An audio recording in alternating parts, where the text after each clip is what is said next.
Hello मेरे दोस्तों, आज एक हॉलीवुड की एक मूवी जीनियस बुरे एक्सप्लेन करूंगा।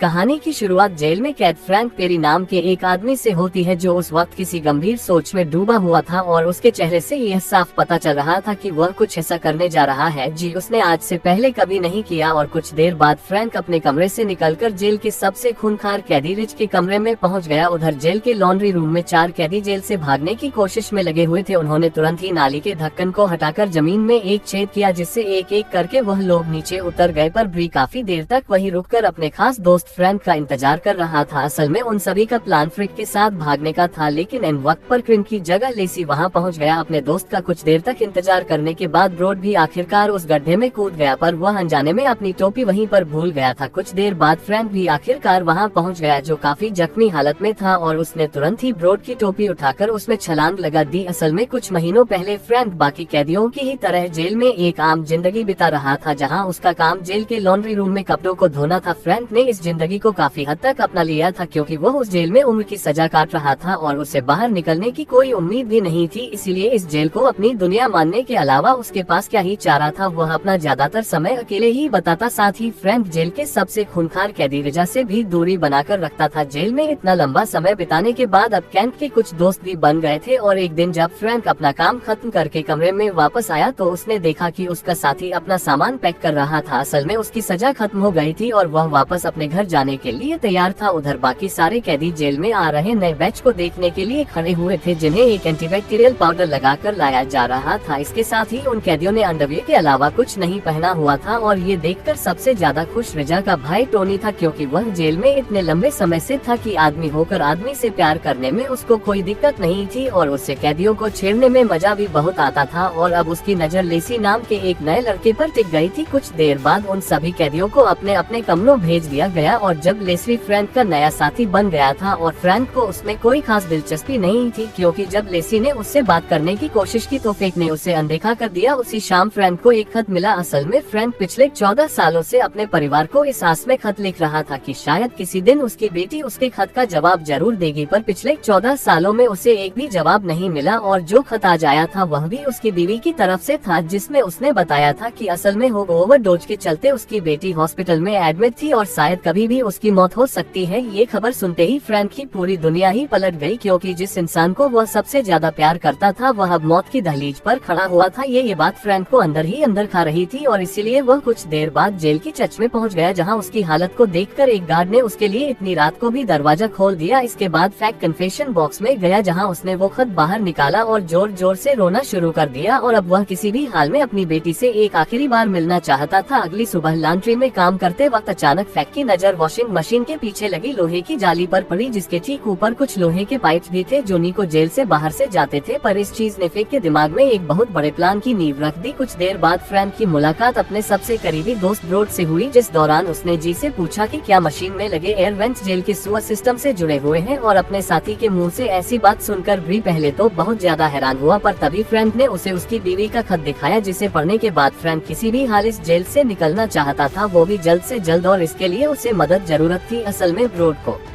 सुरंग खोदने का काफी एक्सपीरियंस था क्योंकि उसने इससे पहले भी जेल के नीचे एक सुरंग खोदी थी और कुछ देर तक सोचने के बाद वो फ्रैंक का साथ देने के लिए तैयार हो गया क्योंकि वह खुद भी उस जेल में उम्र कैद की सजा काट रहा था। कुछ दिन बाद फ्रैंक लेनी नाम के खतरनाक बॉक्सर से मिला जो वैसे तो उस वक्त पैरोल पर बाहर होना चाहिए था, लेकिन फ्रैंक के पिछले बोलमेंट ने उसकी मुख बरी कर दी थी जिसके चलते उसका पैरोल कैंसिल हो गया था और अब ये बदले के लिए बहुत उतावला था जिस चीज का फायदा फेक उठाने वाला था। जिसके बाद उसने लेनी को अपने प्लान के बारे में बताया। फ्रैंक उसके पास इसलिए आया क्योंकि लेनी कोई भी औजार इस्तेमाल करने में माहिर था जिस भी इसका उन्हें बहुत फायदा हो सकता है। लेनी शुरुआत में झग रहा था पर कुछ देर तक सोचने के बाद वो इसके लिए तैयार हो गया। इसके बाद फेक ने अपने बाकी 2 साथियों के साथ मीटिंग की जहां ये लोग कुछ खेलने का नाटक करते वक्त अपना प्लान डिस्कस कर रहे थे और उनके पास भागने का सिर्फ एक ही रास्ता था जो लॉन्ड्री रूम से गुजराता था, लेकिन वहां तक पहुंचने लिए उन्हें 3 सुरक्षित दरवाजे पार करने थे। पर फ्रैंक के पास एक दूसरा रास्ता भी था। असल में जब फ्रैंक कन्फेशन बॉक्स में गया तो उसकी नजर उस कमरे की दीवारों पर पड़ी जो काफी ज्यादा हल्की थी, और अब टैंक के मुताबिक वो लोग कन्फेशन बॉक्स को तोड़कर लॉन्ड्री रूम में घुस सकते थे, जहां से वह लोग एपरवेट्स को तोड़ते हुए सीधा जेल के सुअर सिस्टम तक पहुंच जाएंगे। पर इसके लिए सबसे पहले एपरकेन्स पर लगी लोहे की प्लेट को काटना जरूरी था। उसी रात जेल की लाइट्स बंद होते ही अपने काम पर लग गया और उसने अपने कमरे की लोहे की पाइप्स को काटकर उन्हें एक पेंच से जोड़ दिया, जिसका इस्तेमाल ये लोहे की प्लेट को काटने में करने वाला था। उधर फिक जेल के सबसे बड़े कैदी टूटन से मिलने के लिए गया और फ्रैंक ने लेनी की तरफ से टूटन को एक बॉक्सिंग मैच के लिए चैलेंज कर दिया। ये फ्रैंक और उसके साथियों का प्लान भी तेजी से आगे बढ़ते जा रहा था, और जब वह लोग अपने रास्ते को अच्छे से जानते थे जो एयर वेंट से होते हुए ड्रेनेज सिस्टम में जाता, जहां से आगे बढ़ते हुए वो लोग एक नदी पर पहुंचने वाले थे, जिसे पार करने के बाद एक रेलवे स्टेशन आने वाला था, जहां से उनकी आजादी की शुरुआत हो सकती है। पर वह ये भी जानते थे कि उन रेलवे ट्रैक्स में 650 वोल्ट्स का कट था, और अगर समय रहते उन्हें पार नहीं किया तो वह सब मारे जाएंगे। अपना सारा प्लान डिस्कस करने के बाद उन्होंने 3 दिन बाद इस जेल से निकलने का फैसला किया। पर वह लोग यह नहीं जानते थे कि टोनी ऊपर खड़े होकर उन लोगों को देख रहा था, और उन तीनों के हाव भाव से वह समझ गया था कि वह लोग कुछ तो बड़ा करने वाले। उसी रात सभी कैदी टूटन और लेनी का मैच देखने के लिए कैंटीन में इकट्ठा हुए। असल में टूटन काफी ज्यादा ताकतवर था और उसने लेनी को बुरी तरह से पीटना शुरू कर दिया, पर सही मौका मिलते ही लेनी ने उसके चेहरे पर एक जोरदार मुक्का मारा, जिसके चलते टूटन के मुंह से एक डायमंड का दांत बाहर गिर गया और लेनी ने गाइस के वहां आने पहले ही वह दांत उठाकर अपने पास रखा लिया। इसके बाद उसने वो डायमंड का दांत अपनी पाइप के साथ जोड़ दिया जो उसने एक रात पहले बनाई थी। अगले दिन टोनी ने बाथरूम में हिम से उनके प्लान के बारे में कुछ सवाल पूछे, और जब उसे कोई जवाब नहीं मिला तो उसने फ्रैंक से अपने कमरे का दरवाजा खुला रखने को कहा, और साथ ही अगले दिन उसके कमरे में आने का वादा भी किया। जब ने ये बात अपने साथियों को बताई तो उन सभी का कॉन्फिडेंस थोड़ा डगमगा गया, क्योंकि सभी जानते थे कि वो चाहकर भी टोनी को कुछ नहीं कह सकते, क्योंकि वो रिजा का भाई। पर वो ये भी जानते थे कि अगर उन्होंने कुछ नहीं किया तो उनका प्लान पक्का बर्बाद हो जाएगा, और इसीलिए फ्रैंक ने उन सभी से एक नए आदमी को टीम में लाने की इजाजत मांगी जो उनकी इस वक्त मदद कर सकता था, जिसका नाम था विव बटिस्टा। बटिस्टा असल में एक ऐसा कैदी था जिसका काम था कैदियों को बहुत थोड़ी मात्रा में ड्रग्स पहुंचाना, और असल में वह ये काम सरकार के साथ मिलकर ही करता था, ताकि धीरे धीरे ड्रग्स की मात्रा कम करके कैदियों की लत छुड़वाई जा सके। अगले दिन फ्रैंक ने बटिस्टा के सामने एक ऑफर रखा, जिसके मुताबिक अगर बटिस्टा उनकी मदद करते हुए टोनी को किसी भी तरह से शांत करा देगा तो इसके बदले में फंक उसे अपने साथ जेल से बाहर ले जाएगा। बटिस्टा ने उनकी बात सुनते ही उसके लिए हामी भर दी,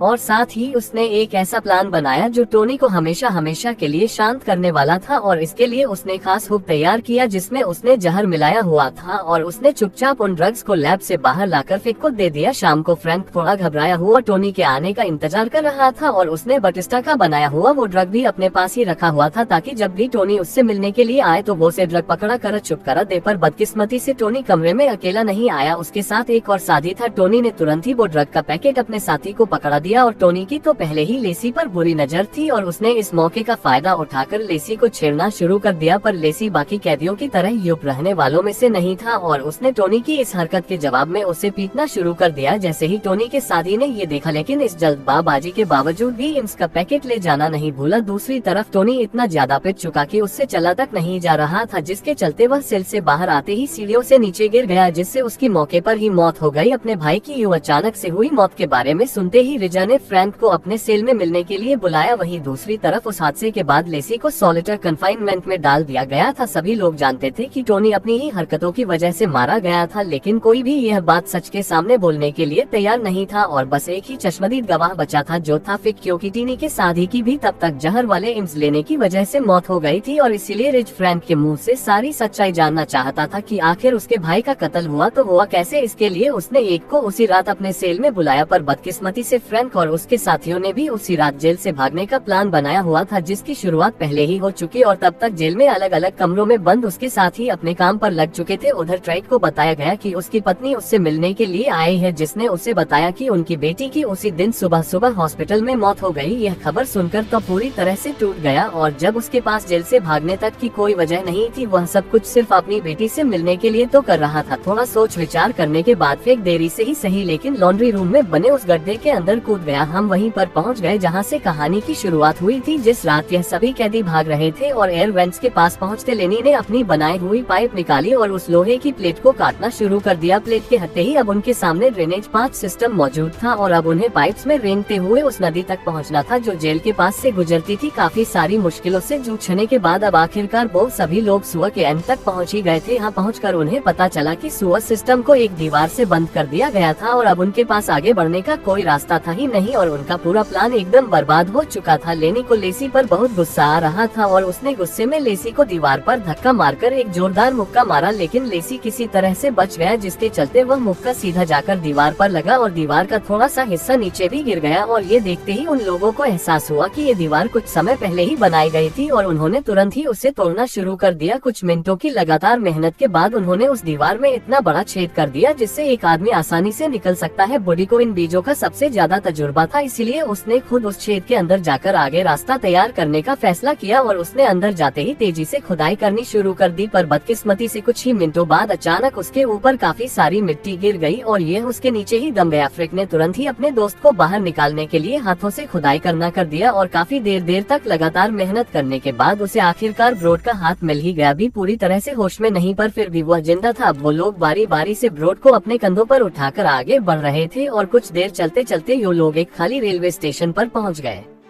जिसका मतलब था कि वो लोग सही रास्ते पर चल रहे हैं। उधर लेकी ने भी फ्रैंक की मदद करने की कोशिश की क्योंकि उसके पैर से काफी खून बह रहा था, पर इसके बावजूद भी उसने सभी लोगों को लगातार आगे बढ़ते रहने को कहा। पर तभी उन्हें कुछ कुत्तों के भौंकने की आवाज सुनाई दी, जिसका मतलब था कि अब पुलिस उन्हें ढूंढ रही और अब बात जिंदगी और मौत की थी। इसीलिए उन्हें मजबूरन अपने जख्मी साथी ब्रोड को पीछे छोड़कर आगे बढ़ना ही पड़ा। अब उनके सामने एक छोटा सा तालाब था जिसे पार करना वैसे तो मुश्किल नहीं था, लेकिन लेनी को तैरना नहीं आता था, जिस वजह से उसके लिए ये काम काफी ज्यादा मुश्किल बन गया। पर इन परेशानियों के बावजूद भी वह लोग किसी तरह से उस तालाब को पार करके रेलवे ट्रैक्स पहुंच गई और अब सब कुछ उनके प्लान के मुताबिक ही चल रहा था। लेकिन सभी बटिस्टा का पैर अचानक से पटरियों में फंस गया और इस चीज को बद से बदतर बनाने के लिए ट्रेन तेजी से उनकी तरफ बढ़ रही थी। लेनी ने अपने साथी की जान बचाने की कोशिश की, पर अपनी इस कोशिश की वजह से वो भी उस ट्रेन के सामने आ गया। अब बस फ्रैंक और लेसी ही बचे हुए चिजो एन वक्त पर साइड हटकर ट्रेन से बच गए। इसके बाद वह दोनों ट्रैक से निकलकर रेलवे स्टेशन पर पहुंचे, जहां उन दोनों ने अपने कपड़े बदलने के बाद एक दूसरे को आखिरी बार अलविदा कहा। और अब फ्रैंक उन सीढ़ियों पर था जो उसे लंदन शहर की सड़कों तक पहुंचाने वाली थी। तो आखिर फ्रैंक जेल से भागा क्यों? दरअसल जब वह पूरी तरह हिम्मत हार चुका था तो उसने लेसी को अपनी जगह भागने को कहा, जिसके बाद उसने लेसी को प्लान के हिसाब से हर एक चीज बताई और उसे जल्द से जल्द वहां से भाग जाने को कहा। यहीं से इस कहानी की शुरुआत हुई थी, जहां फ्रैंक तेजी से रिच के कमरे की तरफ बढ़ रहा था, जहां पहुंचते ही उसने बकवास करना शुरू कर दिया ताकि उसके दोस्तों को भागने के लिए ज्यादा से ज्यादा समय मिल सके। इधर फ्रैंक ने रिच को इतना ज्यादा गुस्सा दिला दिया कि उसने गुस्से में फ्रैंक को चाकू ही मार दिया। कुछ ही सेकंड बाद गार्ड भी उसकी मरहम पट्टी करने के लिए वहां पहुंच गए और अपनी बिगड़ती हालत के चलते असल में फ्रैंक सिर्फ यह इमेजिन कर रहा था कि असल में वह भी अपने साथियों के साथ जेल से भाग रहा था, लेकिन असल में तो उसने अपनी जान की बाजी खेलकर अपने दोस्तों के लिए समय खरीदा था ताकि वो लोग आजादी महसूस कर सके। कहानी के आखिर में असलियत में ना सही पर फ्रैंक अपने दिमाग में लंदन की सड़कों पर अपनी बेटी से मिल रहा था जो पता नहीं कैसे जिंदा थी। इसी के साथ कहानी खत्म होती है। वीडियो पसंद आए तो लाइक कर देना, चैनल को सब्सक्राइब कर लेना। मिलते हैं अगली वीडियो में।